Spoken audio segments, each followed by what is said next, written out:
ዝኾነ ዘለዓለማዊ ምሕረቱ ሽም እግዚአብሔር ኣምላኽና ብሩኽ ይኹን። እዚ መበል 41 ክፋል መጽናዕቲ መጽሓፍ ዕብራውያን ኮይኑ እነጽንዖ ክፍሊ ድማ ዕብራውያን ምዕራፍ 11 ካብ ፍቕዲ 13 ክሳብ ፍቕዲ 19 ዘሎ ኮይኑ ብስም ጎይታ ኢየሱስ ከንብቦ። እዚኣቶም ኩላቶም ነተን ተስፋታት ኣይረኸብዎንን፣ ግናኸ ካብ ርሑቕ ሪኦም ተሳለምዎን እሞ ኣብዛ ምድሪ እዚኣ ኣጋይሽን ስደተኛታትን ምዃኖም እናተኣመኑ ብእምነት ሞቱ። ካብቶም ከምዚ ዝብሉ ከዓ ሃገሮም ከም ዝደልዩ የርእዩ ኣለው። እቶም ከምዚ ዝብሉ ከዓ ሃገሮም ከም ዝደልዩ የርእዩ ኣለው። ነታ ዝወፁላ ሃገር ሓሲቦም እንተ ዝኾኑስ ክምለሱ ግዜ ነይርዎም። ሕጂ ግና እትሓይሽ ማለት ሰማያዊት ይናፍቁ ኣለው። ስለዚ ድማ ኣምላኽ ከተማ ኣዳልዩሎም ኣሎ እሞ ኣምላኾም ክበሃል ብኣቶም ኣይሓፈረን። አብርሃም ምስተፈተነ ብእምነት ንይስሐቅ ሰውኦ። እቲ ተስፋ እተቐበለ ነቲ ብይስሐቅ ዘርኢ ክጽዋዓልካ እዩ ተባሂሉሉ ዝነበረ ሓደ ወዱ ከዓ ወፈዮ። ኣምላኽ ካብ ሙታት ድማ ከተንስኦ ከም ዝኽእል ሓሲቡ ካብኡ እውን ብምሳሌ መሊሱ ረኸቦ። ራይ ሽም እግዚአብሔር ኣምላኽና ብሩኽ ይኹን። ኣብቲ ናይ ዝሓለፈ ኣብዚ ምዕራፍ ብመሰረቱ መጀመርያ ዕብራውያን 11 ፍቕዲ 1 ክንርኢ ከለና እምነት ግና ነቲ ተስፋ ዝግበሮ ርግጽ ምግባር ናይቲ ዘይርአ ምርዳእ እዩ። ብኣያ ከዓ ነቶም ቀዳሞት እተመስከረሎም ኢሉሎም ድሓር ዝርዝር ኢልና ክንሪኦ ከላ እምነት ማለት ከዓ ነቲ ተገልጸልካ ሓቂ ምእዛዝ ምዃኑ ርኢና ነርና። ስለዚ ናይ እምነት ኢልና ኣብ ናሓስበሉ ናይ እምነት ኤሌመንት ኢልና ናሓስበን እምነት ነቲ እግዚአብሔር ዝሃበካ ተስፋ ርግጽ ምግባርን እንደገና ናይቲ ዘይርአ መንፈሳዊ ዓለም ምርዳእ ምኽኣልን ኢልና ካልኣይ ከዓ ነቲ እግዚአብሔር ዝገለጸልካ ሓቂ ምእዛዝ ኢልና ኣምላኽ ንሰብ ዝምስክረሉ ከዓ ናይ እምነት እግዚአብሔር ብምሁራት ኣይተገረመን። ጎይታ ኢየሱስ ኣብ ናይ ምድሪ ብኽእለት ኣይተገረመን፣ ብፈላስፋታት ኣይተገረመን። ሓንቲ እተገርሞ ግን ደጋጊምና ዘረኣናያ እምነታ ርዩ ግን ኣስተንከረ። ከምዚኣ ዝመሰለት እምነት ኣብ እስራኤል ከምዘየላ ይርኢ። እንደገና ደቀ መዛሙርቱ ከዓ ጸላኢ ዲያብሎስ እምነትኩም ካሒ ተመነ ኣነ ግና ስለምሳ ክብል ንርኢ። ስለዚ እምነት ኣዝዩ ዓብ ነገር ምዃኑ ብምርኣይ ኣብ ምዕራፍ 3 ቢልና ክንርኢ ከለና እዚኣቶም ኩላቶም ብሰሪ ዘይምእማኖም ናብ ዕረፍቲ ከም ዘይኣተው ድሕሪ ምርኣይ። ስለዚ እቲ ዓቢ እቲ ኮር ዝበሃል ሽግር ናይዞም ዕብራውያን ኣመንቲ እምነት እዩ። እምነት እዮም ዘጉድሉ ዘለዉ ሰሪ ዘይምእማኖም ሰሪ ካብ እምነት ምጉዳሎም ድማ ንድሕሪት ናብ ኣይሁድነት ገጾም ክምለሱ ከም ዝደለዩ ከተዓርቆም ክደሊ ከሎ ድማ እቲ ኣውራ ሽግሮም ኣይደንቲፋይ ገይሩ እምነት ምዃኑ ዝፈለጠ እዚኦም ከምዚ ዝበሉስ ናይ እምነት ኣቦታት ብፍላይ ናይ አብርሃም ከዓ ናይ አይሁድ ኣቦ እምነት ተባሂሉ ስለዝፅዋዕ ደቂ አብርሃም ኢና ኢሎም ዝንየትሉ ዝብክሕሉ ኣቦኦም ስለዝኾነ ከዓ ዕሙቕ ዝበለ ካብቶም ናይ ካልኦት ብተደጋጋሚ ናይ አብርሃም ክዛረብ ንሪኦ። ኣብቲ ሓለፈ እዋን ክንዱኡ ርኢና ነርና። ተመሊሱ ናይ ሳራት ዛሪቡ ሕጂ ተመሊሱ ናይ አብርሃም ይርኦም ኣሉ። ፈተንኡ ከይተረፈ እምነት ብዝግባእ ከም ዝተረድኦ ኣብ ምድሪ ከሎ ከዓ ዝተፈተኑ ፈተና ኣርእዩ። ነቲ ፈተና እታ ፈተና ትብል ናይ ትግርኛ ቃል ተሞከረ እንተበልና ያታሽ ክሙከር ከሎ ይርኢ። ኣብኡ ከዓ ነቲ ሙከራ ከዓ ከመይ ገይሩ ከም ዝሓለፎ ከመይ ገይሩ ከም ዝሰገረ ሂዝ ግድ ኤግዛምፕል ንዓቶም ከርእዮም ኢሉ ዘምፆ ዘሎ እዩ። ስለዚ እታ ኣብኡ ዘሎ ቃላት ልቢ ኢልና ክንርኢ። ስለዚ እታ ቀዳመይቲ ሎማዓንቲ እንሪኣ ነዘን ክፍሊ ኣክልተ ክንሪአን ኢና። እታ ቀዳመይቲ ካብ ፍቕዲ 13 ክሳብ 16 ዘላ እምነት ይስሐቅን ያዕቆብን ማለት እዚኣቶም ፓትሪያትስ ናይ እስራኤል ቶም ኣቦዋት ዶ ንበሎም ብትግርኛ ኣቦዋት ወይ ፓትሪያርክ ናይ ኣይሁድ እዮም። ኣቦታት እምነት አብርሃም፣ ይስሐቅ፣ ያዕቆብ ኢልና ንሓዞ ናይ እዚኣቶም እምነት ክንርኢና። ካብኡ ከዓ ድሒሩ ካብ 17 ክሳብ 19 ዘሎ ከዓ ፈተና አብርሃም ክንርኢና። ኣብዛ ቀዳመይቲ ክፋል እንሪኣ እምነት ይስሐቅን ያዕቆብን ወይን ኣቦታት ዕብራውያን ክንርኢና። እዚ ክፍሊ እዚ እቶም ቀዳሞት ኣቦዋት ኣብ ምድራዊ ሂወቶም ናይ መወዳእታ ፍጻመ ምብፃዕታት ኣምላኽ ፈፂሞም እኳ እንተዘይረኣዩ ብኸመይ ብእምነት ይነብሩ ከም ዝነበሩ ብኸመይ ብእምነት ከም ዝነበሩን ከም ዝሞቱን ዝገልጽ ክፍሊ እዩ። ንምጅማር ኣብ ፍቕዲ 13 ኣብቲ ናይ ቀደም ትርጉም እዚኣቶም ኩላቶም ነተን ተስፋታት ኣይረኸብዎንን ግናኸ ካብ ርሑቕ ሪኦም ተሳለምዎን እሞ ኣብዚ ምድሪ እዚኣ ኣጋይሽን ስደተኛታትን ምዃኖም እናተኣመኑ ብእምነት መቱ ትብል ከምቲ ኩሉ ግዜ ንገብሮ ሓደ ጥቕሲ መጀመርያ ዲኮንስትራክት ኢና ንገብሮ ፈላሊና ንሪኦ ትቡ ዘሎ ቃላትን ሓሳባትን በበይኑ ንሪኦ መጀመርያ ብወርድ ድሓር ፍሬዝ ድሓር ሰንተንስ ማለት ቀዳማይ ቃል ካብኡ እቲ ሓረግ ንርኢ ካብኡ ኻ ናብ ሙሉእ ሓሳባት ሽዑ ኢና ትርጉም ንርኢ ስለዚ እቲ ኣብዚ ዘሎ ቃላት ከምቲ ኩሉ ግዜ ሄርሜናቲክስ ከነፅንዕ ከለና ዝበልናዮ ፈላሊና ትርጉም ቃላትን ምስ ተረዳእና ኢና ናብ ሓሳብ ክንመፅእ ዘለና ማለት እዩ ስለዚ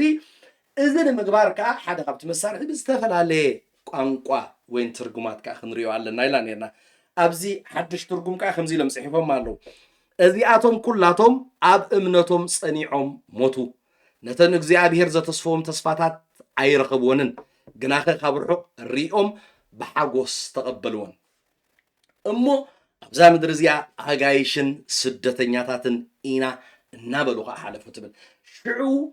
ነዚኣ ከዓ ኣብ ናይ ኪንግ ጀምስ ቨርዥን thus all died in faith not having received the promises ኢሉ but having seen them from ታይብል afar off and were persuaded of them እዚኣ ሕጂታ ተንደሊናየን ዘለና ቃላት እዚኣተን እየን እዚኣተን ዚ ካብ ርሑቕ ሪኦምን እንደገና ብዛዕባአንሲ persuaded ኮይኖም ርግፀኛታት ኮይኖም ዝብል ነዚኣ ሒዝና መጀመርያ ነዛ ጥቕሲ ዲኮንስትራክት ንግበራ ንበትና ኣገጣጢምና ሓሳባ ክንርአና እታ ቀዳመይቲ እንሪኣ ምፍታን እምነቶም ዝሓዘት እዚኣቶም ኩላቶም ነተን ተስፋታት ኣይረኸብዎን እዚኣቶም ኩላቶም እንበዓል መን እዮም እዚኦም ኩላቶም ዝብሎም ዘሎ ኣብ 8:9-11 ዘሎ አብርሃም ያዕቆብ ኢሳቅ ኢንክሉዲንግ ሳራ ማለት እዚኣቶም ብሙሉኦም እቲ እግዚአብሔር ዝበሎ እቲ ከገብሮ ዝበሎ እግዚአብሔር ኣብቲ ግዜኦም ኣብቲ ናቶም ታይም ኣይገበሮን ኩላቶም ኣይረኸቦንን ይብል እንድሕር እግዚአብሔር ኩሉ ግዜ ሓጎስካ ኩሉ ግዜ እትደልዮ ነገር ምስ ኣብ ዝርአ ዘሎ ዓለም ጥራሕ ትደልኾንካ ሓጎስካ ምሉእ ከውን ኣይገለኒ ንባዕሉ ፈተና ክኾነካ ስለዚ ኣብቲ ዝተባሃለ እሳቶም ሓደ ተስፋ ይልሎ እግዚአብሔር ንመዓዝ ኣይበሎን እግዚአብሔር ክገብሮ ይኽብለካ ከሎ ተስፋ እዩ ዘሎ በተስፋ ደረጃ ተዋህብካ ኢኻ ሓደ እዋን ኣብ መጻኢ ዝፍጸም ነገር እግዚአብሔር ተዛሪቡ ዘሎ ብህይወት እናሃለው ከሎ ግን ኣይራእይዎን እዩ ኣብቲ ናይ ስጋ ዘበኖም ኣብቲ ብምድሪ ዝነበሩሉ ግዜ እዚ ነገር ዝኽፍጸም ኣይራእይዎን ኣብቲ መንፈሳዊ ዓለም ሕጂ ክንርኢና ፈተነ እምነት እዞም ኣቦታት እምነት እዚኣቶም እቲ ተዋህቦም ተስፋታት ኣምላኽ መፈጸምታው ብዘይ መርኣዮም ስለዚ እዚ ቁሩብ ቻሌንጅ ክገብሮም ይኽእል እግዚአብሔር ከብዛ ሓካየ ንዝበሎ ዘርእኻ ከም ሕፃ ባሕሪ ክገብሮ ከም ከዋኽብቲ ሰማይ ክገብረካ ዝብሎ ሰብኣይ እቲ እግዚአብሔር ገሊኡ ዝብሎ ዘሎ ጌና ንሓደ ውላድ እኳ ስኢኑ ደው ክብል ከሎ እዚ ንባዕሉ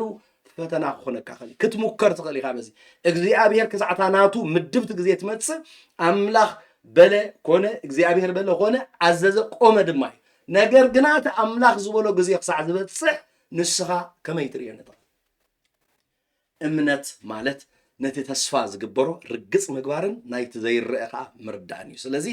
ኣምላኸይ ኢሉ እዩ ኣብቲ ምድብ ግዚኡ ክገብሮ እዩ ኢልካ ደው ምባልን ሓደ ነገር እንደገና እቲ ሰማያዊ ዓለም እቲ ናይ እግዚአብሔር እቲ ብባህሪኡ ዘይርአ ኣምላኽ ባህሪኡ ምፍላጥን ከዓ ሓደ ነገር ማለት እዩ ስለዚ እዚኦም ሰባት እዚኣቶም ኣብ ናይ ምድሪ ዘበኖም እቲ ዝብሎ ዝነበረ ኣይኮነን ገና ክንሪኦ ከለና አብርሃም ኣብ ግዜ እርጋኑ ንኢሳቅ ወዲ እርግኑ ከም ተወለደሉ ኢና ንርኢ እቲ ዝበዝሐ ግዜ ግን ብምንታይ ከም ዝሓ 99 ዓመት ኣብ ምድሪ ውላድ ዘይብልካ ክትፀንሕ ከለኻ እሞ ኣምላኽ ከብዛ ሓካየ ክብለካ ከሎ እቲ እግዚአብሔር ዝበሎን ኣብቲ መፈፀምትኡ ዘሎ ጋብ ኣብኡ ኣብ ኢድካ ብዘይኣተወ ነገር ተስፋኻ ኣብ እትሪኦ ጥራሕ እንተኮይኑ ክንምንታይ ዲስካሬጅን ከም ዝኸውን ክንርኢ ንኽእል ኢና 30 ዓመት ኣምላኽ ኢሉ ክትፅበ ናይ ኖህሪ ኢና ነና እግዚአብሔር ንምድሓን ቤትካ ትኸውን መርከብ ስራሕ ክብሎ ከሎ ኣብቲ እግዚአብሔር ዝበሎን ኣብቲ ናይ ማይ ኣይሂ ዘሎ ግዜ ንምንዋሕ ግዜ ረይዎ እምነት እንተዘይትህሉ ነዚ ነገር እዚ ከመይ ጌርካ ሰርቫይቭ ክትገብሮ ትኽእል ማለት ስለዚ እቲ ምፍታን እምነት ናይ እዚኣቶም ክንርኢ ከለና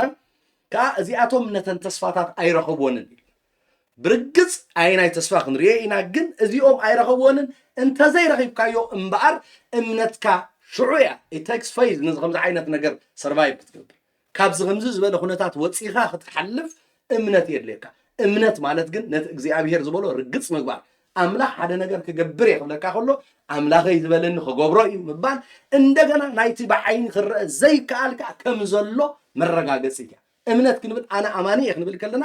ኣምላኽ ንዝሃበካ ተስፋ ክንምንታይ ርግፀኛ ካልኣይ ከዓ ነቲ ዘይርአ በባህሪ ነቲ ኣብ ዓይንኻ ክትሪኦ ዘይከኣልካ ዘለካ ወይ ኣብቲ ግኡዝ ዓለም ክረአ ዘይክእል ነገር ኣምላኽ ብእምነት እሱ ርግፅ እዩ ዝብል ርትዒ ኣብ ውሽጥኻ ወይ ፐርስዌይድድ ምዃን ምስዓም ማለት ዋላ እኳ ኣይተረኣዮ ግን ኣምላኽ ኢሉኒ ክገብሮ ኢልካሲ ኮንፊደንት ምዃን ማለት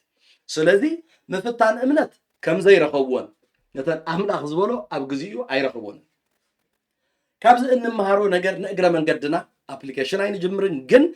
ካብዚ ሓያል ኣገደስቲ ትምህርቲ ክንመሃር ንኽእልና ግን ተን ኣውራ ኣገደስቲ ንብለን እቶም መብፃዕታት ኣምላኽ ዝወርሱ ሰባት እቲ እተዋህቦም ተስፋ ብኡ ንብኡ ስለ ዘይፍፀም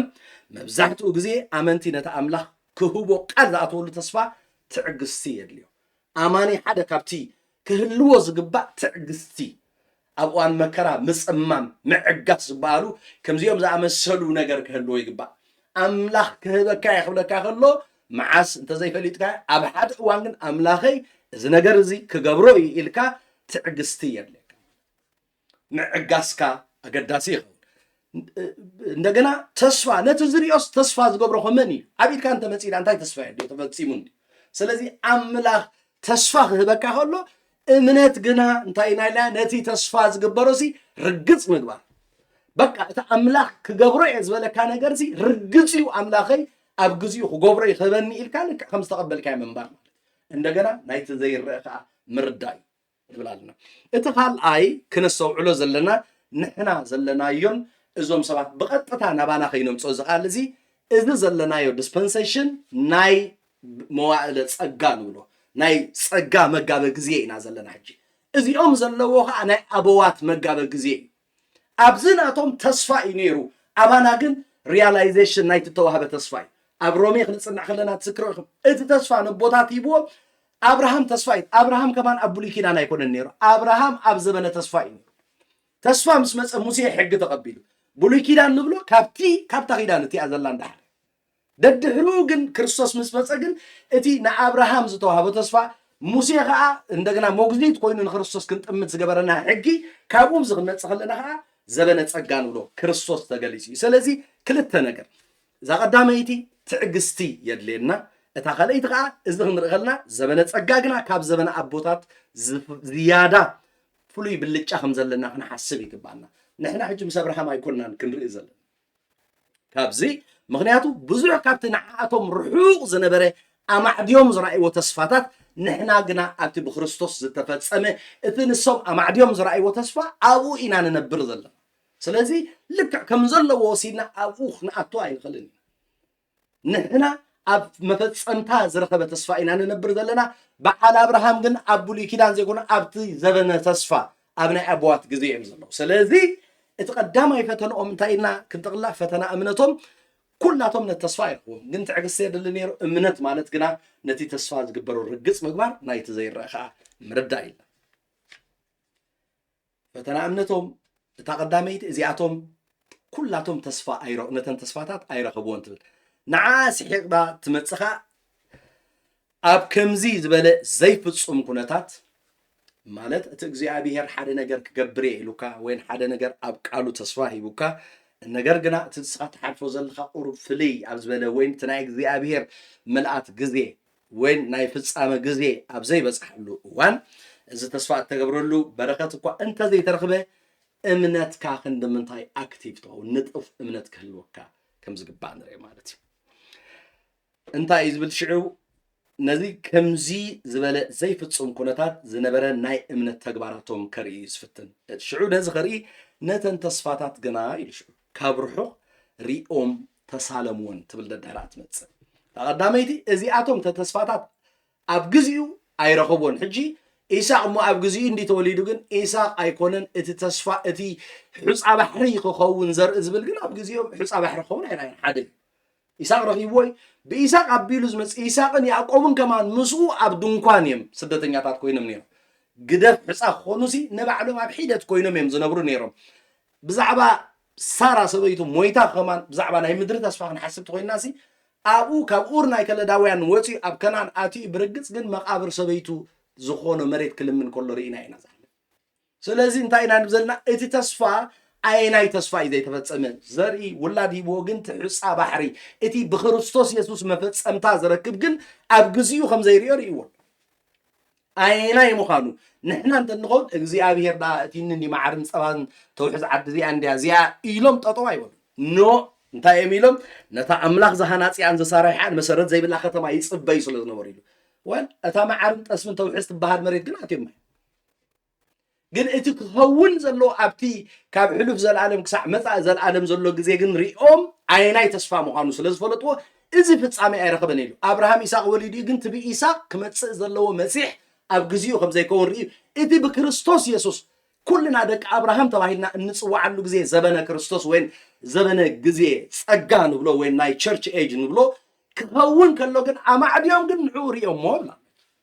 ኣይናዮም ዘይረኸቡ እቲ ፍጻሜ እቲ ምጽኣት ናይ መሲሕ ኣይረኣዩን ነገር ግን ይስሐቅ ጀሚሩሉ ታነሽተ ጀሚራላ ኣብ ከምዚ ዝበለ ነገር ትዕግስቲ የድሊ ኣብ ከምዚ ዝመሰለ ግን ብኸመይ ትነብሮ እንተኢልካ እምነት ቴሌስኮፕ የለ ኣርሒቓ ትርኢ ነገር እምነት እዚ ኣካላዊ ስጋዊ ዕንትና ክሪኦ ዘይከኣለ መንፈሳዊ ዓለም እትርኢ ዓይኒ ኣይልና ስለዚ ነተን ተስፋታት ካብ ርሑቕ ሪኦም ተሳለሙ እንትበላላ እታ ቀዳመይቲ ርያ ነቲ ተስፋ ካብ ርሑቕ ሪኦም ንርአ እምነት ነፂሩ ዝርኢ ርሑቕ ዝኸይድ ራእይ ወይ ዓይኒ ዝውንን እዞም ናይ እምነት ኣቦታት ነቲ ተስፋ እተገብረሉ ብክርስቶስ ዝርከብ ናይ ምሕረት ግዜ ገና ካብ ርሑቕ ክርእዩ ኣኽኢልዎም እምነት ሕጂ ናብታ ዴፊኒሽን ንመለስ እምነት ግና ነቲ ተስፋ ዝግበሮ ርግፅ ምግባር ናይቲ ዘይርአ ምርዳእን እዩ ኣብ ግዚኦም ኣብ ዘበነ ተስፋ ኮይኑ ኣብርሃም ብሉይ ኪዳን እኳ ናይ ሙሴ ዘበን ከይመፀስ ንዑ ዘጊሩ ናይ ክርስቶስ ኢየሱስ ዘበን ወይ ናይ ጸጋ መዋዕል ክርኢ ዘኽኣሎ ግና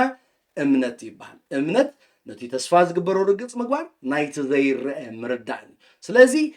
ናይ እምነት ኣቦታት ከብሎም ዝኽኣለ እምበኣር ነቲ ኣብ ግዚኦም ሓሊፉ ዘበነ ሕጊ ሓሊፉ ዘበነ ጸጋ ዘሎሲ ኣማዕድዮም ብርሑቕ ኣብቲ ግዜ ክርስቶስ ዝርከብ ሕድገት ሓጢኣት ክሪኦ ጀሚሩ ነዚ ምሳሌ ዝኾነና ኣብ ዮሃንስ ወንጌል ዮሃንስ 8:56 ንኣብነት ኣብርሃም መዓልቲ ክርስቶስ ካብ ርሑቕ ምስ ረኣየ ተሓጎሰ ስለዚ እዞም ሰባት ናይ ሓቂ ናይ እምነት ሰባት ምንባሮም ኣብ ዘበነ ተስፋ ኣብቲ ሕጉ እኳ ጌና ከይተዋህበሉ ዘሎ ግዜ ኣብቲ ናይ ኣቦዋት ግዜ ንብሎ ኣብኡ ኮይኖምሲ እቲ ብክርስቶስ ኢየሱስ ዝርከብ ሕድገት ሓጢኣት ዘለዎ ዘበን ክሪኦ ምስ ጀመረስ ርእይዎ ጥራሕ ዘይኮነ ናይ ብሓቂ ከዓ ሰንስ ስለ ዝገበሮሲ ክሕጎስ ስምዒት ስቑኢሉ ኣይመፅን ሓደ ነገር ሓደ ክውንነት ክፍፀም ከሎ ኢኻ ወይ እንትሕጎስ ወይ እንትጉሂ ሓደ ነገር ሉዝ ክትገብር ትጉሂ ሓደ ነገር ኣብ ኢድካ ከዓ ትቆልካ ትሕጎስ ኣብርሃም ነቲ ዘበነ ክርስቶስ ክሪኦ ምስ ጀመረ ግን ተሓጎሰ ይብል ደጊምና ከምብባኤ ኣብርሃም መዓልቲ ክርስቶስ ኣብ ርሑቕ ምስ ረኣየ ተሓጎሰ ዝብል ኣብ ወንጌል ዮሃንስ 8:56 ንርኢ ሽዑ እዚኣቶም ኩላቶም ማለት ኣብርሃም ይስሐቅ ያዕቆብ ሳራ ማለት ነተን ተስፋ ካብ ርሑቕ ሪኦመን እዮም ሪኦመን ተሓጒሶምለን ባሂልዎም ዋላ እቲ ፍጻመ ኣብ ግዜ ኣይኹን እምነት ግና ምርኣይ ናይቲ ዘይርአ ስለ ዝኾነ ኣርሒቆም ኣብ ዘበኖም ኮይኖም ንዘበነ ጸጋ ነዚ ናይ ሓድሽ ኪዳን ዘበን ነቲ ብክርስቶስ ኢየሱስ ሕድገት ሓጢኣት ዝርከበሉ ዘበን ሪኦምሲ ኣሰይ ኢሎም ተሓጒሶም እዚ ከዓ ካብቲ ፍረ ብርኮም ዝኾነ ይስሐቅ ኣቢሉ ዝመፅእ ሓረግ እዚ ኩሉ ሪኦመን ተሳለምዎን እትብል ቃል ግን እታ ብትክክል ናብ ናይ እንግሊሽ ትርጉምናታ ክንሪኣ ከለና they were persuaded of them ርግፀኛታት ከዓ ነይሮም ኢሉ ርግፀኛታት ዝገበሮም ሕጂ እምነት ግና ነቲ ተስፋ ዝግበሮ ርግፅ ምግባር ሓደ ኣማኒ ንብሎ ሰብ ነቲ እግዚኣብሔር ዝሃቦሲ ርግፀኛ ዝኾነ እግዚኣብሔር በለ ኾነ ድማ ኣዘዘ ቆመ እግዚኣብሔር ኢሉ ክገብሮ እዩ ዝብል ከምኡ ምእማኑ እምነት ብዘይግብሪ ናይ ብሓቂ እምነት ኣብ ተግባራት ይግለጽ እዩ ማኒፌስት ትገብር ኣብ ስምዒታትካ ንኣምላኽ ይኣምኖ ክትብል ትኽእል ብኣፍካ ሓደ ነገር እዩ ኣብ ናብራኻ ክትገልጾኻ ካልእ ነገር ስለዚ ሰብ ብዙሕ ግዜ ኣነ ኣማኒ ክብል ክእል እዩ ነገር ግና ናይ ዘይኣማኒ ናብራኻ ክነብር ክእል እዩ ናይ ሓቂ ናይ ኣማኒ ናብራ ዝነብር ግን ኣብ ሂወቱ ሓጎስ ሰላም ዕረፍቲ ርኢ ኣማኒ ኣነ ኣማኒ እንዳበለ ከሎ ኣብ ፀልማት ክነብር ክእል እዩ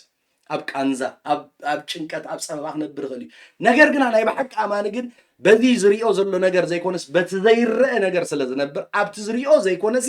ኣብቲ ዘይረአ ነገር ተስፍኡ ዝገብር ስለ ዝኾነ ንዑ ርግጽ ከም ዝገብሮ ስለ ዝኣምን ኣብ ሓደ ቦታ ከም ዝላው ኣብ መልእኽቲ ዮሐንስ እታ እሱ ዝኣተወልና ተስፋ ናይ ዘለዓለም ህይወት እያ። ኣብ ምድሪ እነምጾ ኣቺቭመንት ኣይኮነን ናይ ምድሪ መለክዒ ኣብ ምድሪ ብዝሰራሕናዮ ብዝኣከብናዮ ሃብቲ ብዘምፃናዮ ዝና ብዝተማሃርናዮ ትምህርቲ ገለ ኣይኮነን ተስፋና ሰማያዊ ተስፋና ኣብ ሰማይ። ስለዚ ሓጎስና ምንጭ ሓጎስና በዚ ኣብ ምድሪ ስትራግል ንገብሮ ንቃለሶ ንሓሞ ንጭንቆ ዝጸበና ንሱ ኣይኮነን ተስፋና ናይ ዘለዓለም እዩ። እሱ ናይቲ ዘይርአ ምንጭ እሱ ኩሉ ዝዝረአኻ ምንጪ ካብቲ ዘይርአ እዩ። ስለዚ እቲ ሶርስ ናይ ኩሉ ነገር ክርዳእካ ምስ ጀመረ ርግፀኛ ምስ ኮንካ እትነብሮ ከዓ ናይ ብሓቂ ሓጎስ ርዩ ኣብርሃም ተሓጎሰ እዩ። ኣብርሃም ቅድሚ 2,000 ዓመት ቅድሚ ልደተ ክርስቶስ ነይሩ ምስ ተወልደ እቲ ኣብቲ ዘበን እቲ እዚ ንሕና ኣነ ንስኻትኩም ንረኽቦ ርዩ ተሓጒሱ ንሕና። ስለዚ ብዛዕባ እቲ ነገር ክንሓስብ ከለና እንቲ ኣማዕድዮም ሪኦምን ተሳለምዎን ዝብል ዘሎ they were persuaded of them በቃ ርግፀኛታት ኮይኖም ዝዓብ እምነት እንታይ ማለት እዩ ክንኣቲ ከለና ነቲ ተስፋ ዝግበር ርግጽ ምባል ብዛዕባውስ ርግፀኛታት ኮይኖም ብዛዕባ እቲ ብኢየሱስ ክርስቶስ ዝርከብ እቲ ዘርአ ኣብርሃም ዝበዝሕ ኩሉ ውሉድ ኣብርሃም ክበሃል እቲ ብክርስቶስ ኣመንቲ ዘበልና ዘርአ ኣብርሃም እናኣትዎ ዘበንሲ ሪኦሞ ጥራሕ ዘይኮነስ ርግፀኛታት ኮይኖም ርግፀኛታት ምዃኖም ኣብ ህይወቶም ተሓጒሶም ሽዑ ኣብ ምድሪ ኣጋይሽን ስደተኛታትን ምዃኖም እናተኣመኑ በእምነት ሞቱ ትብል ቃል ኣብታ ፍቅሪ 13 ዘለኹ ኢና እዞም ኣቦታት እምነት ሓቀኛ ዜግነቶም ሰማያዊ ምዃኑ እዛ ዓለም እዚኣ ድማ ናይ ብሓቂ ቤቶም ከም ዘይ ምዃኖም ተገንዚቦም ጓኖትዮም ከም ጓኖትዮም ዝነብሩ ነይሮም ኣብ ጉዕዞ ናብታ ሰማያዊት ቤት ገጾም ስለ ዝነበሩ ድማ ኣብዛ ምድሪ እዚኣ ስደተኛታት እዮም ነይሮም ጓኖትን they were on pilgrim እንታይ ንብሎኸም ኣብ መገሻ እዮም ነይሮም ናብታ ሰማያዊት ቤቶም ዝግስግሱ ዋላ እግዚኣብሔር ነታ ዘተስፍዎ መሬት ኮብዓል ኣብርሃም ኣትዮም ተዋጊኡ ዓሚፁ ሰባሳጊኡ ነታ ምድሪ ክሕዛይ ንሪአን ኢና ኖ ነታ ኣምላኽ ዝሃናፅያን ዝሰራሕያን መሰረት ዘለዋ ከተማ ፅበ ስለ ነበረስ ኣብታ ምድሪ ተስፋ ኮይኑስ ከም ጓናን ከም ስደተኛን ኮይኑ እዮም ነበረት it was peaceful ክጓነፅን ክዳፋእን ከይራ ናይ ኣምላኽ ዝሃበኒ ሕሊፉ ኢሉዚ ሴፍ ክመዝዛይ ንሪኦ ኣብርሃም ከም ዝንገብር ኣይንሪኦ ኣብኣ ኮይኑ ግን ተስፋ ዝግበር ክንዮዚ ምድራዊ ስጋዊ ነገር ዓወት እትረኽበሉስ ክንዩ ዝኸይድ ካልእ ሓጎስ ኣሎ ኢሉዚ እግዚኣብሔር ዝሃናፅያን ዝሰራትያን ካልእ ሓዳሽ ኢየሩሳሌም ኣላ ኢሉ ንዓ ክርኢ ብምጅማሩ ማለት እዩ ኣብዛ ምድሪ እዚኣ ነዚ ናይ ምድሪ ኩሉ ክንዕቆ ገይሩ ኣብቲ ዝኣተወ ምድሪ ኣብቲ እግዚኣብሔር ሕሊፉ ዝሃቦ ኸማንሲ ከም ጓና ኮይኑ ምክንያቱ እግዚኣብሔር ክፅውዖ ከሎ ብዛዕባ ተስፋ ስለ ዝኾነ ጌና ተስፋ ከዓ ነቲ ዝሪኦ ነገር ተስፋ ዝገብሮ የለን እቲ ተስፋ ናይ ብሓቂ እቲ ሪል ሰንስ ናይቲ እቲ ሓቀኛ ትርጉም ናይቲ ተስፋ ብዛዕባ እቲ ዝመፅእ ሰማያዊ መንግስቲ ይዛረብ ከም ዘሎ ኣፀቢቑ ተረዲዩ ክንዮ እዚ ምድሪ ዝሓሊፍ ኖ እዚ ኣይኮነትን ክንዮ እዚኣ ዝኸይድ ሰማያዊ ተስፋ ኣሎ ክንዮ እዚኣ ካልእ መንግስቲ ኣላ እዚ ኣይኮነትን ናይ እግዚኣብሔር ናይ መወዳእታ እንታይና ደስትኒ ናይ መወዳእታ ዕድሎተይ እዚ ኣይኮነትን ናትና ኢሉዚ ምስቶም መዋርስቱ ኢሉ እግዚኣብሔር ዝኣተዎ ዝሃበሎ ተስፋ ምድሪ ተስፋን ምድሪ እቲ ናይ ተስፋ ውሉድን ኢሉ ዘሎ ሕጂ ብዛዕባ ተስፋ ውሉድ እናሓሰብና ብዛዕባ ትመፅእ መንግስቲ እናሓሰበስ ምስቶም ነዘን ተስፋ መዋርስቱ ኣብርሃም ይስሐቅ ያዕቆብ ኮይኑሲ ኣብ ድንኳን ከም ስደተኛታት ከም ዝነበሩ ንርኢ ማለት እዩ ናብ ፍቅሪ 14 ክንሓልፍ ከለና ነቶም ከምዚ ዝበሉ ከዓ ሃገር ከም ዝደልዩ የርእዩ ኣለው ትብል ኣብዚ ናይ ቀደም ትርጉም ኣብዚ ናይ ሓድሽ ትርጉም እቶም ከምዚ ዝበሉ ሰባት ንኣቶም እትኸውን ሃገር ከም ዝፅበዩ የርእዩ ኣለው ትብል ኣብታ ናይ እንግሊሽ for they that say such things declare plainly that they seek a country ብዘካ እዞም ከምዚ ክብሉ ዝፀንሑ እዞም ስደተኛታት ጓኖቲና እናበሉ ክዛረቡ ፀንሑሲ እቲ ናቱ ሒዝዎ ዘሎ መልእክትስ ካልእ ሃገር ይደልዩ ኣለዉ ብዛዕባ ከነኣን ክንዮ ከነኣን እትሓልፍ ብዛዕባታ ዝበልና ነታ ኣምላኽ ዝሃናፅያን ዝሰራሕያን ካልእ ሃገር ይደልዩ ከም ዘለውሲ እዚ ሓደ ኤቪደንስ ሓደ መርትዖ እዩ ዝብለና ዘሎ መንግስቲ ሰማይ ሓቀኛ ዓዶም እያ ነይራ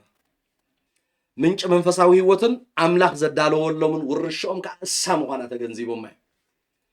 ድሌታቶም መደባቶም ዘረብኦም ናይ ሰማይ ማለት ናይታ ሓቀኛ ዓዶም ዘቕንዐ እዩ ነይሩ حقني عدم سماي بمخانو دما يوم نزي سماي ورستي نمرققات زدالين كم زيقاتات اتات متس منقس خوينو مينبرو سلازنبرو نحنا زيقاتات نايتات متس منقس تنبر أبزي نحلف ينازلنا أما قشا ينازلنا دونكوان هذا قوام نقر قورا ينريبني أب دونكوان يمزنبرني مخنياتوك كالا عدلاتهم زيقاتات نايت حانتي أنا تا أجزيابير زسرتا أجزيابير زوانا السوز نكسلا بملات زمرح كتما هاجر تصفوا زجبرو سلازخونو دايم زودلو نحنا قال هاجرين أنا دليلهم سي أبت أجزيابير كمان إحليفو ذهبوا معدسي منم أمدراو خقانسو عينري من تايدا نجرجنا كم سدتنياتاتن كم مساعتنياتا كم قانوت كوينوميم أبت هزبي مسوز نبرونيرو نفعل عسرت حمشت كنحلف كلنا نتاز وصول هاجر حسيبهم انت زغنس كملسو جزيني رومي حجنا التحيش مالت سماويت ينافقانو ازي بعلا رأس جلوسي تحسب مغنياتو زي يوادادر له حج اذا ناي مدر اتينا لنا جناخ دي از غي تصفى املاك الله يعينتم اتمنفساو عينتم زري نتو እግዚአብሔር ذهبو رغصኛታትዮም እንደገና ናይት ዘይርአ ምርአይ ዝኽእልዮም نابنت داويد دهرنا انترينا ابتي مأتو زرعنا he saw him who is invisible نتزير رأيش كم زرعيو خويني نتزير رأي أملاخ زرعيو مو كورانو بس كيف رحس نجبسي خم دافرون هادي مخدر نتاجرو نتزير رأي سلا زرعيو نتزير رأي مرعي إذا أتوم نتزير رأي مرعي سلا زجمرو أب كان عن كوينم نتا أجزاء أبير سرتا خال ختم آخرين جمرو يا بعلات فلت إذا عدنا يكونتن نحنا زي قاطعنا يتحنت هاجرينا زبلت هاجر نصبلنا إذا خا إن تأمن كونفس النجارو نحنا قانوتن مسأتني تاتنينا نحنا زي قاطعنا إذا كنا زي قاطعنا يتسمعويتينا بالنبال التحيجن تبلتن هاجر كم زلا نعوج خوم نتأمن أبقافهم يوم زحلفون يروم يزبلنا هذلو حتى أمنتهم بزنا جرزي مالي نايب حكي نتي زيرة كم زرعيون نتي تصفى أملاخ رجت كم زجبروها أبزينا تي سينسيريتي نايتناتهم فايز نري مالتي إذا منت إذا من وصل له زربا يكون كم زي أبجزينا نريو زلنا أمان قوينا نجرجن كان عينتي ونريو زلنا خو ما يكون نتزبل وصل له كم لا سوق عدل يروم نبتزنا فوق حبرة الصم بحر ياود الرقيت له كاب عدخا وسيخا كاب حبرة الصم كاب وسيخا كاب تزعب خالو شتها جزاو تخا تفكروا حبرة الصم وسيخا نبر كلها كاب تمنفصا وعالم قريبنا اتسلاوت راح ترى أنا يكون نافقين أبزز وقول لنا زي بلنا منم بخندي واقع أبزز مسأنا أسأم مدربات حليف ناس مسأنا تمود أتاني مني أجن أملخ سمع عسكرينا مدريز من سنين إذا بحريوي تعدلتي نايسن نجر جنا زي أتوم نايب حكي تصفى أملاخ كالئ مغانو زرعيو جن أبت مدرب زعبا نايب مدرب قداي سلا زي بلهم نابوخم اللي سو عين ريبنا جن بحريوي inclination هلو سب نابتي زمصو نابتي ناتوروت نابتي أوريجينو نابتي زفكرو سوسايتي نابتي أبو ديز حدا قول كالئ اترف ولا كالئ كل زلمودو خبابي قانقو كبرتاتو زفلطو سوسايتي نخخيد بحريوي درخيد نجر جن جزيني روميز بلو زلوسي كم عينت عدل لي وفلطوا يمتز مصو من قدش باخلا جيروم كمل سهولية نجر جنا امنتهم ني حق مخانو نتز امنو رغصኛታት مخانو من رئجن عدل انها لو خمان كمل صاين بفصم يخوليه كاب عراقنا باسرائيل انت مسين بتاز مصو جيروم كمل سهولي كند وسد يوسد كند وسد لهم يوسد كما يله بقى زيات خويناس إذا يقولوا نجر جنا نتا أجزاء السراتي أخذ ختمه خريج مش جمرو جن نو ولا عدل يهلونا ناب كم زبالة ناي بعد أمل خوز اللوبطة أين غيدن إذا سوسايتي ذي كفلين يروم كقدسون يروم بفتشوم نجارات سلزي تعمم نو إتزبالنا إتي كتريو خد صنعوا أزيد السبل تصفى أملا أبجزينا ولا زرعي كبز حتى يكون نسي نحده أبو زحت بهر كله أبراهام سي حده يحزني نحده خم حمص نبلو بقانقان نعوح يزن داخل الله أشحت حزب زي رأيه أملاخي جنك جبري اتتصفازي نزبنا كريستوس زملكت مخانو خريئة مسجمرس بو بق زبنا كريستوس ريت حقوش إتي خابزورو زمت قويتانا يس كريستوس كامدا إساق أبيلو بزر إساق أبيلو داويد أبيلو أبي يسوس زمت تصفاقن نزغول عينة كريئة مسجمرة جندسيلو أبزر أنا قوانا كالي من قستلا زحيش نقرالو أم مدرين زي تعملنا أم مدرين زلنا يتشالنج نحن زلنا بدو بحمام بسقاي بفتنا بمكرة بكل عينة برزكيشن نحلف انتو غينا تصفانا سماوي أم مدري عوتات سبات كوينا شمنا بأنا ذرب سب كنكونا يكوننا تسوينا نحن سب تصفينا تانسود أتولنا تصفينا إذا العالم هيوتي أمدرن ولا حدا زعبير كم زخت كوني أمدر إذن أيكون إذا السوز هبنا ultimate goal وين ultimate destination ناتنا سماوي تصفي سماوي تصفي خطر يوم تجمرك نذنا يمدراو نجرين عقدك بتتحلفوا زلك نجر قولوا زمسل أمدري إجزابير زي قبل الكازي يكون زي حبوسكا من حبوسكا ناي مدرا عوت زي كونس سماوي تصفي إمنت جنا نتي تصفى رجت مقبر نايت زي الأمر ده أما نخت كون جمر قول لها كابز الرع علم نبت زي الرع علم يخات الساجر بس تريو زل خازي يكون بت زي الرع أبراهام تصفى أب زي بولس بتصفى عمنيلو أب سوي يكون تصفى زي اللي بتبيولوجيكال كنريو قلنا سب كفريلوس قد عدم لو زروا تبعت هايدي زروا على نستيت ما هتصن على نستيت إذا كله ريو أبز الرع تصفى لن أب تصفى زي بلوجن بتصفى عمنيلو نعم لا كريو سلز جمرة እግዚአብሔር ነትዝበሎ ዝገብር ነትዘይለ ከምሁሉ ዝገብር እዚ ሁሉ ዝርእ ካብቲ ዘይርእ ምዃኑ ምንጩ ስለዝፈልጥ ምንጭ ሓጎሱ ካሊ ካብ ካሊ ይቕናና አይደለም ኣብዚ ዘሎ ነገር አይኮን ኣማኒ ማለት ነተስፋ ርግጽ ዝገብር ናይቲ ዘይርእ ምርዳእ ኢልና ዕድል እናሃለዎም ከሎ ንድሕሪት ክምለሱ ኣይራእይን ዋይ ተልና ዝሓይሽ ካልእ ሃገር ክሪኡ ስለዝጀምሩ ኣማኒ ንዕኡ ክርኢ ምስ ጀመረ إيو نزي مدراوي هيوتو كنعقو زجمر نزا أم مدر زحنفو فتنا مكرا مسجدل مدريخ تنبر كلها قال أملاخ مكرا صادق بزحي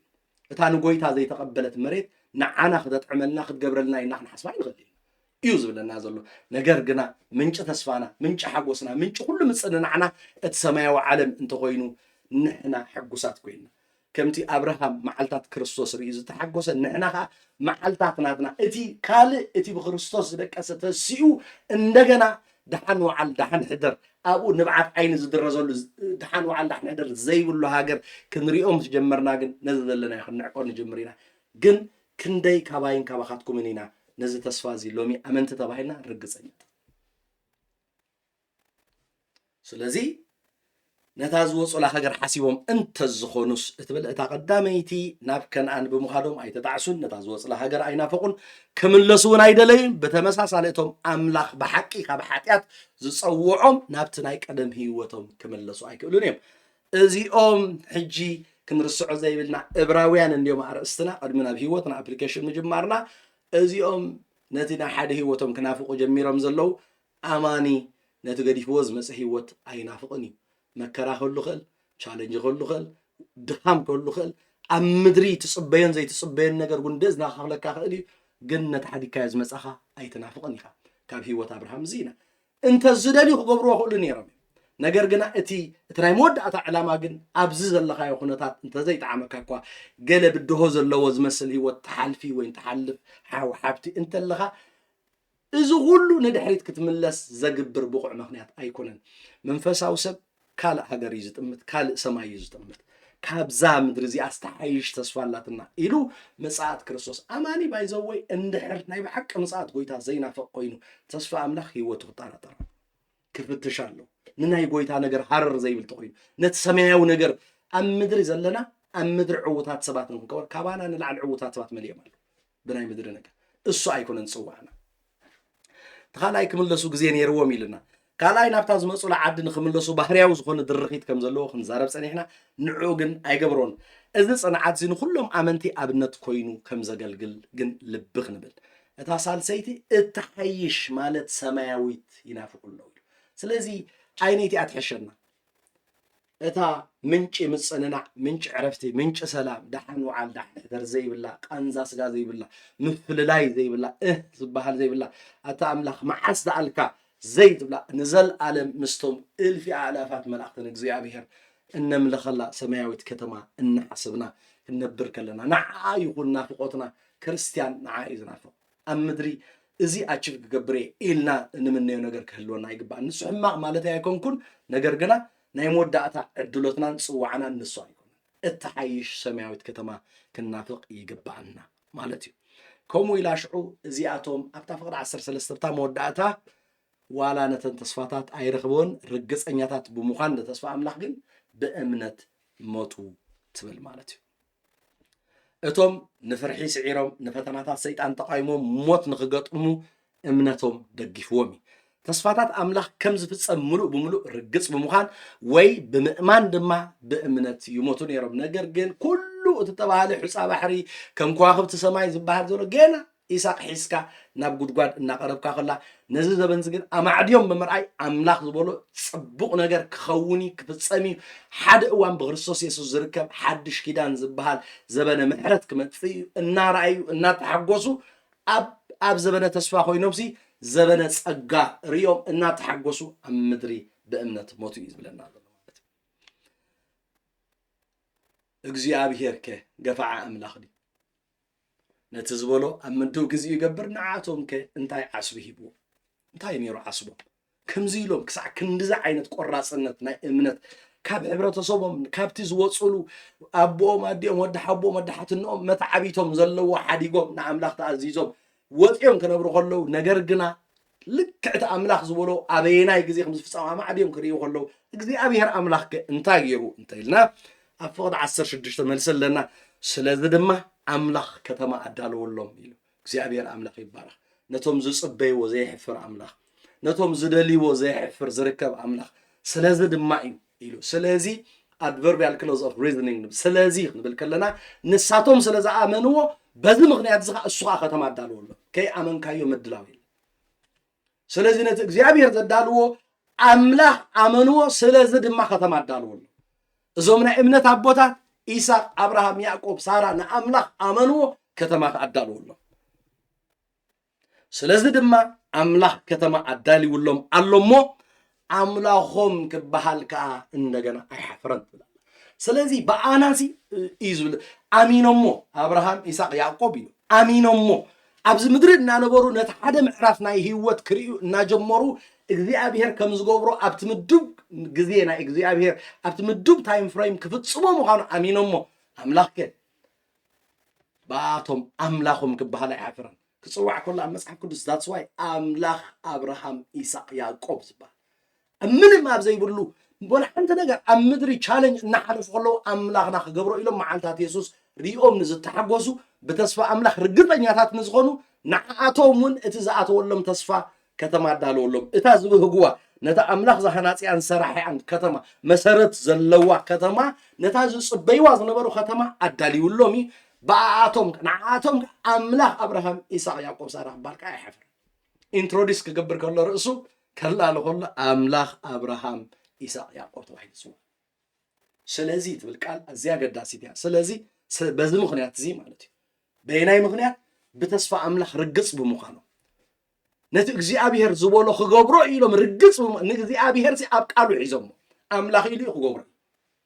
ነቲ መንፈሳዊ ዓለም ክርእይዎ ስለ ዝጀመሩ ኩላቶም ኢየሱስ ዋላ ዳዊት ስዒብና ክንሪኦ ስለ ዝኾንና ብዙሕ ኣብ ዲቴይል ኣይኣቱን እየ ዳዊት ንባዕሉ ኣብ እንዳ ፈርዖን ኣልጋ ወራሽ ኮይኑ ሙሉእ ናይ ፈርዖን ቤተ ንግስነት ጓል ፈርዖን ሒዛ ክተቐምጦ ኮላ ካብ ኣብዝስ ምስ ኣሕዋተይ መከራ ክርስቶስ ንክርስቶስ ኣበይርይዎ እምነት ግና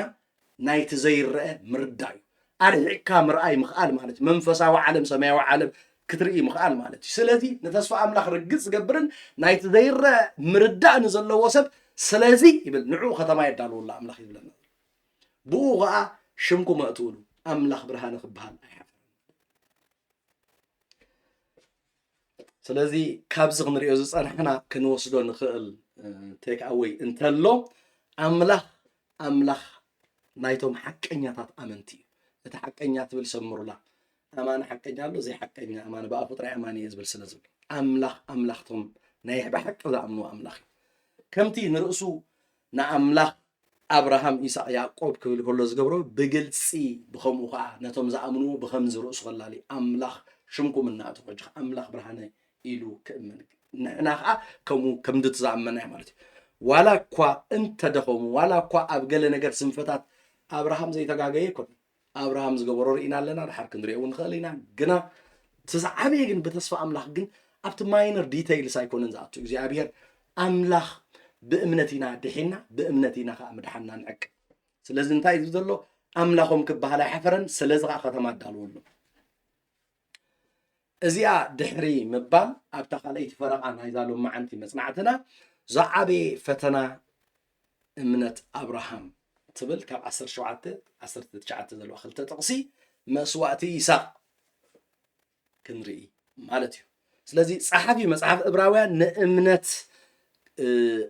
እዞም ኣቦታት እዚኣቶም ማለት ይስሐቅ ያዕቆብ ወይ ሳራ ድሕሪ ምዝንታው ነቲ ኣብ መጽሓፍ ቅዱስ ተሰኒዱ ዘሎ ዝዓበየ ፈተና ተግባር እምነት አብርሃምን ናብ ምቕራብ ዝምለሰሉ እንታይ ክገብር ጸኒሑ አብርሃም ኢሉ ተዛሪቡ ናብ ሳራ መጽኡ ተመሊሱ ናብዞም ናይ እምነት ኣቦታት ከይዱ ተመሊሱ ከዓ ታዛዓበየት ፈተና ንወላዲ ንዝወለደ ውላድካ ብልሒ ካራ ሒዝካ ኣብ ክሳድ ወድኻ ካብ ምዕራፍ ዝኸብድ ፈተና የለን። እዚ ክሕትት ከሎ እቲ ዝኸበደ ፈተና ንአብርሃም ዝመፅእ እቲ ዝዓበየ ፈተና ኣነ ንዓይ እቲ ዝዓበየ እየ ዝብል ኣነ ከሉሎ ንወድኻ ኣብ መስውኢ ካብ ምቕራብ ብስጋ ክትሓስቦ ከለካ እቲ ዝኸበደ ፈተና እዩ። ብዙሓት ሰባት ኣብዞም ሰዓዱ ሓደ ግዜ ኣምላኽ ከምዚ ዓይነት ጨካን ኣምላኽ ይውሉዱ ዝሓትት ኢላ ሓደ ግዜ ክንምስክር ከለና ብስጋ ክትሪኦ ከለካ ከምኡ ክኸውን ይኽእል እዩ። ግን እቲ ዝዓበየ ፈተና ተሓቲቱ ግብረ መልሲ ናይ አብርሃም ከዓ ንርአ ማለት እዩ። ኣብ ፍቕዲ 17 18 አብርሃም ምስ ተፈተነ ብእምነት ንይስሐቅ ሰውኦ እቲ ተስፋ እተቐበለ ነቲ ብይስሐቅ ዘርኢ ክፅዋዓልካ እዩ ተባሂሉሉ ዝነበረ ሓደ ወዱ ከዓ ወፈዩ። ኣብዚ ዓሚቕ ኣብነት እዚ 4 ቀንዲ ዛዕባታት ወይ 3 ዛዕባታት ክንርኢ ንኽእል ኢና። እዚኣቶም ከዓ ባዕሉ እቲ ፈተና እቲ ናይ እምነት ተግባሩ እንደገና ዓስቢ እምነት ክንርኢ ኢና ብዞ ማለት እዩ። እቲ ክብደት ናይቲ ፈተና ብኡ ክንጅምር ኢና ወይ ርዝነት ናይቲ ፈተና ወይ ክብደቱ መጀመርያ እዚ ፈተና እዚ ኣብ ምንጩ ኣብ ዘፍጥረት 22 እዩ ዘሎ። ከምዚ ድማ ይብል እምበኣር ነቲ እትፈትዎ ሓደ ወድኻ ይስሐቅ ውሰዶ እሞ ናብ ምድሪ ሞርያ ኪድ ኣብኣ ድማ ኣብ ሓደ ካብቲ ኣነ ዝነገረካ ኣኽራን ዝሓርር መስዋእቲ ሰዋእዮ ብሎ ሰዋእ ኣይኮነን ሰዋእዮ። እግዚኣብሔር ንአብርሃም ቅድሚ ዛ ፈተና እዚኣ ብዙሕ ግዜ ፈቲንዎ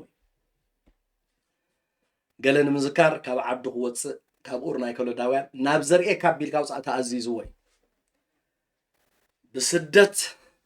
ናብ ግብፂ ከም ዝኸደ እንደገና ንሎጥ ካብ 5 ነገስታት ከድሕኖ ኣብ ውግእ ከም ዝኣቶ ንርኢ ኢና። ንሳራ ድማ ብኣሜቤሌክ ክትውሰድ ከም ዝፈቐደ ንርኢ ኢና። ኮይኑ ግና እዛ እምነቱን ተኣዛዝነቱን ንምርግጋፅ ዝመፀት ሙከራ ፈተና እዚኣ ንኩሎም ቶም ዝሓለፉሲ ትኽልል ዓይነት ተሓልፍ በቃ ፍጹም እቲ ካልእ ሲ ምዝ ፈተና እዚ ውፃእ ክትበሃል ትኽእል ኢኻ ወድኻ ሰዋኣለይ ክትበሃል ግን ምስኡ ዝዳረግ ኣይኮነን። ነቲ ኩሉ ካልእ ፈተና ሲ በቃ ትኽልል ትሽፍን ዓይነት ፈተና ከም ዝመፀቶ ኢና ንርኢ። ብመጀመርታ ግና እዛ ፈተና እዚኣ ቅድሚ ምርኣይና ብዲተይል እዚ ተሓቲትዎ ዘሎ መስዋእቲ ይስሐቅ መን እዩ ወይ ኣምላኽ ንአብርሃም ቃል ምስ ኣቦ ተስፋ ምስ ኣቦ ዝበሎን እንደገና እሱ ሒዝዎ ዝመፀ ናብቲ ገዛ እሞ ንርአ ሽዑ ክብደት ናይቲ መስዋእቲ ክርዳእና ክእል እዩ ማለት እዩ። ዘፍጥረት 17 ፍቕዲ 16 ከዓ ከምዚ ይብል ክባረኸካ እየ ካብኣ ድማ ማለት ካብ ሳራ ድማ ወዲ ክህበካ እየ ክባርኻ እየ። እቲ በረኸት እንታይ እዩ ዝብሎ ዘሎ ሕጂ ህዝብታት ከዓ ክትከውን እያ ነገስታት ህዝብታት እኳ ደኣ ካብኣ ክኾኑ እዮም በሎ አብርሃም ሽዑ ኣብ ዘፍጥረት 17 ሽዑ አብርሃም ብገጹ ተደፍአ ስሒቁ ድማ ብልቡ ንወዲ 100 ዓመት ዶ ወዲ ይውለደሉ ሳራ ጓል 9 ዓመት ትወልድ ዶ በለ ክንምንታይ ተገሪሙ ከም ዘሎ ረኣዩ። እቲ እዚ ቃል እዚ ክመፅእ ከሎስ ንሓደ ወዲ 100 ዓመት ከምዚ ዝበለ ተስፋ መፂዎ ተደፊኡ ንኣምላኽ ከመስግን ፀኒዑስ ምስእ ምስ በለኻ ኣምፃዮ ክትበሃል ከላ ንሕና እንተንኸውን ናይ ባዕልና ኣናሊሲስ መቕረብና ኣሉ ኖ ካብ ኣምላኽ ኣይኮነን ገለ ሃሉሲኔት ኢኻ ትገብር ዘለካ እምበር ኣምላኽ ድሕሪ ክንደይ ወዲ ተስፋ ሂቡካ ከምዚ ዶ ይሕድግ ኢልና ክንመራምሮ ምኽኣልና ንኾን። ግን አብርሃም ተደፊኡ ንኣምላኹ ዘመስገነሉ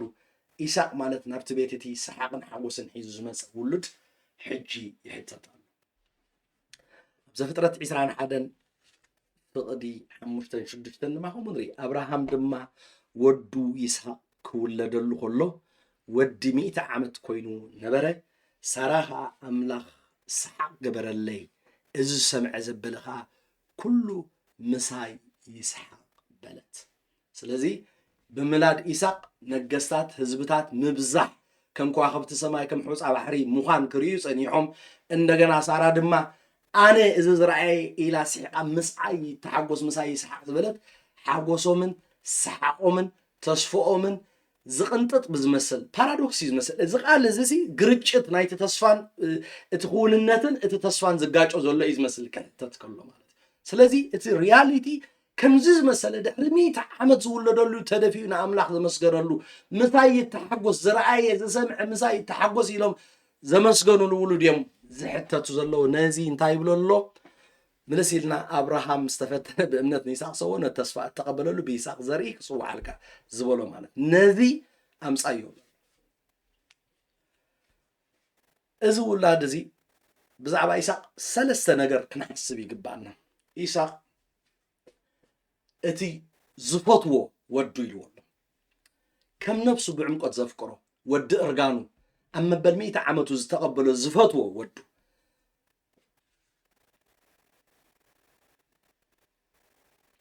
ተኻለይቲ ሓደ ወድኻ ይስሐቅ ትብላ ፍቅዲ 22 ሲ ጽቡቅ ጌርኩም እንተሪኹማ እሳንዳ ተሓሳብ ተቀዳመይታ ዳይሬክት ኮንቨርሴሽን ሲ እምበኣር ነቲ እትፈትዎ ትብል ሰምሩላ ነቲ እትፈትዎ ወድኻ ትብላላ ተሓንቲ ኩለን ተናብኣ ዘለዋ ቃላት ልብሰብ ንምውጋእ ዝተላለዋ ይመስላ ክትሰምዐን ከልካ እምበኣር ነቲ እትፈትዎ ወድኻ ይስሐቅ ውሰዶ ኢሉ መስዋዕቱ ዝፈልጡ ሓደ ካብ እንስሳታትካ ካብቶም ባሮትካ ጊልያታትካ እውን ኣይኮነን ዝብሎ ዘሎ ካብ ጠለበጊዕካ ኣይኮነን ዝብሎ ነቲ ትፈትዎ ወድኻ ዋላ ተቃል ስምዕዎ ክመጽእ ከሎሲ ነቲ ትፈትዎ ወድኻ ምጻእ ይብሎ ናብ ምድሪ ሞርያ ኪድ ኣብኣ ድማ ኣብ ሓደ ካብቲ ኣነ ዝነግረካ ኣኽራን ንዝሓርር መስዋዕቲ ሰዋዕ ነቲ ትፈትዎ ወድኻ ሰዋዕ ይብሎ ስለዚ እታ ንእትፈትዎ ትብል ከም ነብሱ ንዘፍቅሮ ማለት እዩ ወዲ እርግንኡ ዝኾነ ነታ ሓደ ወድኻ ትብል ቃል ኣላ ካልእ ክልተ ሰለስተ ተዝህልዎ አብርሃምሲ ምን ኣለባሽዶ በቶም ዝተረፉ ዋይ ሓድጊ ገዲፉ እንዲዩ ከምዚ ገዲፉ እንዲዩ ንብሎ ውላድ እንተጸኒሕዎ እኳ ክመውት ኮላ ሓውኻስ ሓድጊ ገዲፉ እንዲዩ ኢሉ ሰብ ይጻናዕ እዚ ግን ወላ ሓንቲ ነገር ንዘይብሉ ነታ ሓደ ወድኻ እንታይ ግበረለይ ይስሐቅ ሰዋዕለይ ውላድ ሳራ ውላድ አብርሃም ወዲ እርግንኦም ነቲ ንኣምላኽ ተደፊኦም ዘመስገኑሉ ነቲ እዚ ዝሰብዕ ምሳይ ተሓጎስ ኢሎም ዝኣወጅሉ ሓደ ወዶም ንዖም እትፍትን ፈተና መጽእ ሕጂ ወድኻ ውሰድ እዚ ኸዓ ካብ መጓሰ ካብ ጥሪቱ ካብ ኣገልገልቱ ዘይኮነስ ነቲ ሓደ ዘፍቅሮ ውሰድ ኢሉ ናብ ምድሪ ሞርያ ድማ ኪድ እሞ ኣብኡ ኸዓ ከም ዝሓርር መስዋዕቲ ኣቕርቦ ኢሉ ዝሓርር መስዋዕቲ ብልሒ ይሓትት ምቁራጽ ይሓትት ደም ምፍሳስ ይሓትት ፈንጠርጠር ይሓትት እተፍቅሮ ብልሒ ሰይፍ ብልሕኻ ሓልፎ ከሎ ክስምዖ ዝኽእልን ኣቦ ኮንካ ክትገብሮ ዝረኣየካ ልክዕ እዚ ፈተና እዚ ርዝነት ናይቲ ፈተና ክብደት ነቲ አብርሃም ዝተፈተነ ፈተና ንምርኣይ ክሕግዘና ክእል ጸሓፊ ናይ ዕብራውያን ነዚ ፈተና እዚ ብፍሉይ ዘሕዝን ዝገብሮ ክልተ ረቑሒታት እዩ ዝገልጽ ዘሎ ተጋራጫዊ ዝመጽል ማለት እቲ መብጻዕን እቲ ሪያሊቲን ዝጋራጮ ብዝመስል አብርሃም ድሮ ይስሐቅ ሓረግ ስድራ ቤቱ ከም ዝሃንጽ ብኡ ኣቢሉ ዘርኡ ከም ዝስምዕ እቲ መሲሕ ካብኡ ከም ዝመጽእ መለኮታዊ ተስፋ ድሮ ተቐቢሉሉ ዝነበረ ይስሐቅ መስዋዕቲ ምግባር ማለት ድማ ንናይ ገዛእ ርእሱ ስድራ ቤታዊ ሓረግ ምቁራጽ ማለት እዩ መብጻዕታት ኣምላኽ ከም ዘለዎ ደሊት ምግባር በቃ እቲ ክፍጸሚ በዚ ክኸውን ክትብሎ ጸናሕካ ንዑ ምድምሳስ ማለት እዩ ኢልና ምጽኣት ክርስቶስ ክውን ከም ዘይከውን ምዃን ማለት እዩ ኣማዕዲ መዓልታት ክርስቶስ ክርኤሉ ዝጀመረ ውሉዱ ንዑ ምስዋዕ ማለት ከቋርጽ ምኽኣል ማለት እዩ ነዚ እዩ ዝገልጾ ዘለና እቲ ተስፋ እተቐበለ ነቲ ብይስሐቅ ዘረኽቦ ጸልካ ኢሉ ኣብኣ ዘለዋ ክልተ ሓረጋት ረእይዎን ኢኹም ተስፋ ዝብሎ ዘሎ ዘርኡ ክበዝሕ ከም ሕፃ ባሕሪ ከም ከዋኽብቲ ሰማይ ብዘርኡ ኣቢሉ ኢየሱስ ክርስቶስ ብኢየሱስ ክርስቶስ ኣቢሉ ኣመንቲ ሓድሽ ኪዳን ዘርኢ አብርሃም ውሉድ አብርሃም ክበሃሉ ክጽዋዕ ተስፋ ክገብረሉ ዝጸንሐ ይስሐቅ ነዚ እዩ ኣብ ክውንነት ክንሪኦ ከለና ኣብቲ ህልው ኩነታቱ ክንሪኦ ከለና ግን ዝጋራጮ መስል ተስፋ ኣምላኽን እቲ ክውንነትን ክጋራጮ ዝደለየ ይመስል ፍጹም ምድሓን ዓለም ዘጠፍእ ድማ መስል ይስሐቅ መቕታል ማለት እቲ ብይስሐቅ ዝመጽእ እቲ መሲሕ ከዓ ምድሓን ዓለም መድሓኒ ዓለም ምስዋዕ ማለት እዩ እቲ ፍሉይነት ናይቲ ወራሲ ድማ ይስሐቅ ብሳራ አብርሃም እንኮ ኦኬ እስማዒል ኣሎ እስማዒል ቅድሚ ይስሐቅ ተወሊዱ ንአብርሃም ካልኣይ ወዲ እዩ ንይስሐቅ ንሳራ ግን እንኮ ወዳ እዩ ስለዚ ወዲ ሳራ ምዃኑ ከዓ ክንርስዕ ይብልናን እንደገና እቲ ተስፋ ዝተዋህበ ተስፋ ሒዙ ዘሎ ከዓ ኢሳቅ እምበር እስማዒል ኣይኮነን ብእስማዒል ግቡእ ወሲዱ ዝኸደ ክባርኾ ምድራዊ በረኸት ገይሩ ኣብዚ ምድሪ ንዑ ዝግባእ ሂቡ ዘፋነወሰን ስለዚ እቲ ሕጂ እግዚኣብሔር ዝረኣዮ ብኢሳቅ ነዚ ዝወስድ እዚ ቆልዓ እዚ ከዓ ወዲ ተስፋ ወዲ እርግነኦም ንኣምላኽ ተደፊኦም ዘመስገኑሉ እዮም ብተስፋ ዝመፀ ሱቕ ኢሉ ተደቂሉ ሸንፈጥ ኣቢሉ ደም ዝብሎ ዞም ዓበይቲ ናይ ዓድና ደቂሉ ዘምፅኦ ገና ኣይኮነን እዚ ኢሳቅ ማለት ብኺዳን ዝመፀ እዩ ብትፅቢት ተስፋ ኣምላኽ ዝመፀ እዩ ነዚ ሰውእ ምባል ማለት ነዚ ኩሉ ምድምሳስ ማለት ነዚ رزنت نايت مسوات خرينا سلازدلي أبتاع 17 18 تتسفى التقبله نتبي يساق ذريخ صو على الكاي تباهيل اللو زنبره حدا ودو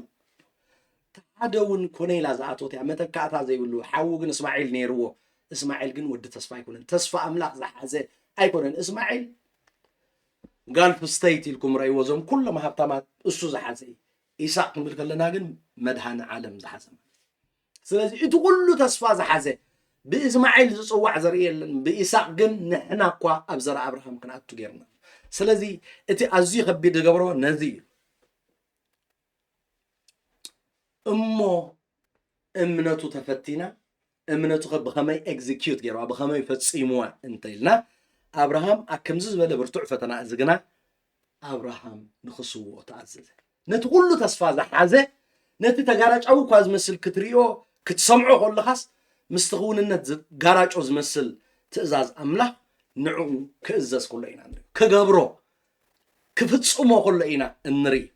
نيساق بلبط راح يهابون نتتأزاز نفس عم ملؤ بملؤ تدالينا بره أملاخ طلقة أنت زي أتدمى نبتي ناي مودعتا ناي مسوء بوتا نموريا وسيدو نيساق مسوء نير كابتي إيساق أبكرن زغرب حطو أبوي إنه حون عنجيتن تزحر مسوءات الجن أبي أبلوي كلت يوم فيت نفيت سالسايم اتمسوي ترى امن تدردير له عنجيت برسيو خران حورين زمطاشو زيابير أملاخ نرؤسي حلي كابزي كنريون دلي شعو نزيا دحر مبال اتي كبدت بسئل جيرنا نرأيو ازغل دحر مبال شعو كابت عصرت تشعت الزلا أملاخ كموتات لما كتنسو كم زغل حسيبو تبل حجري أبراهام ازي قبر كله زدر رخد الرخي as a man thinks so he is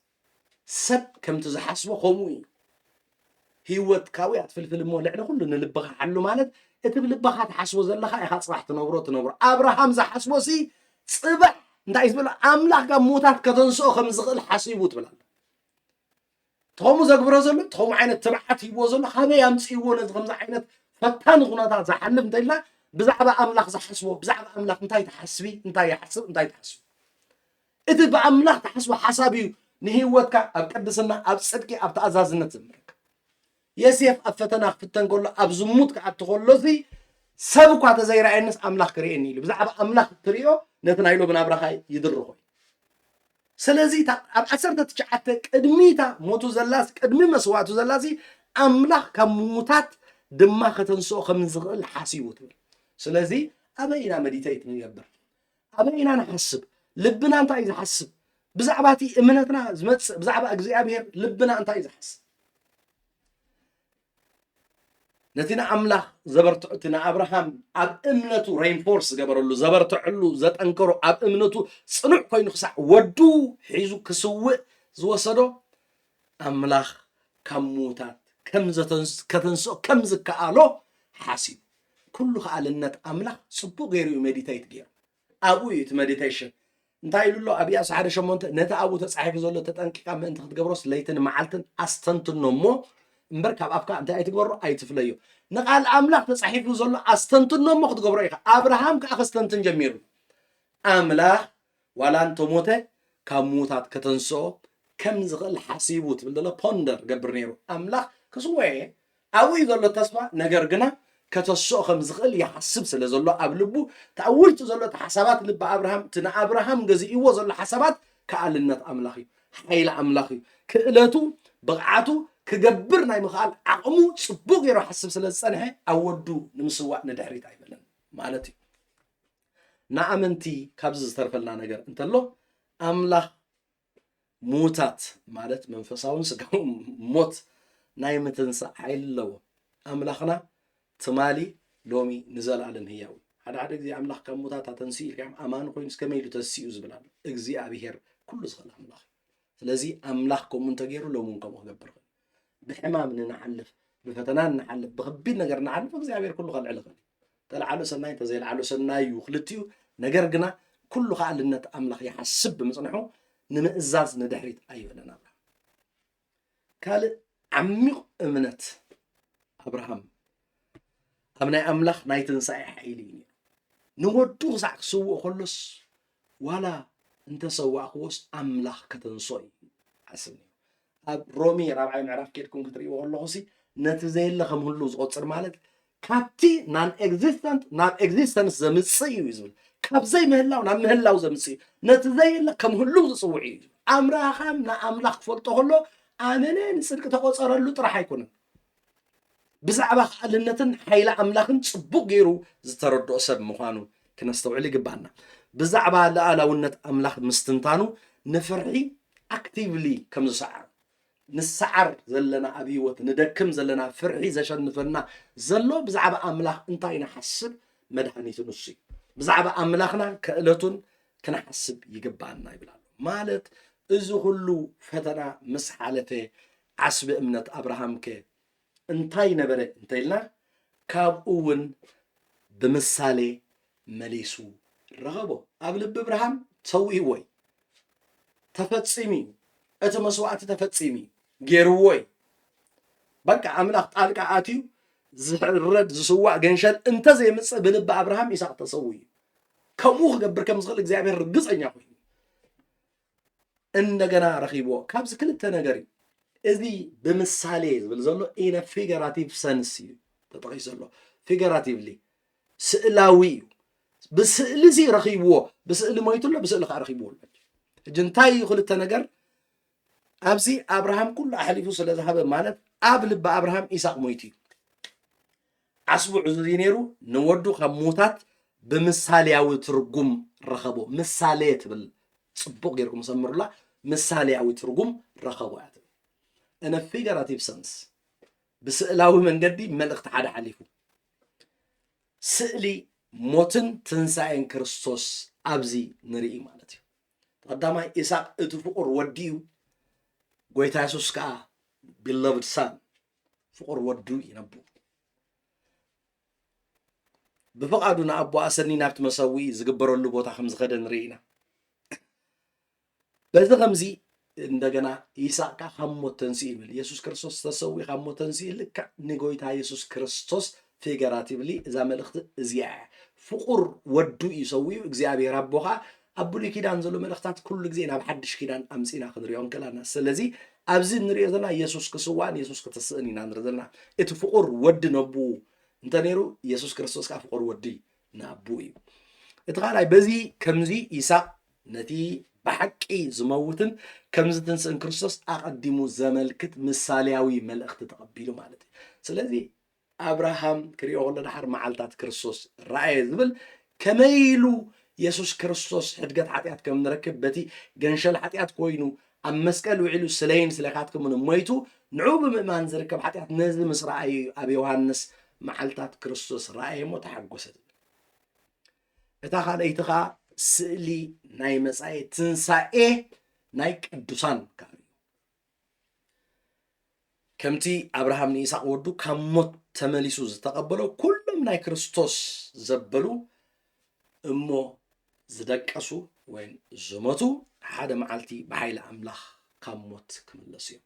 እግዚአብሔር ኣምላኽ ይባርክ።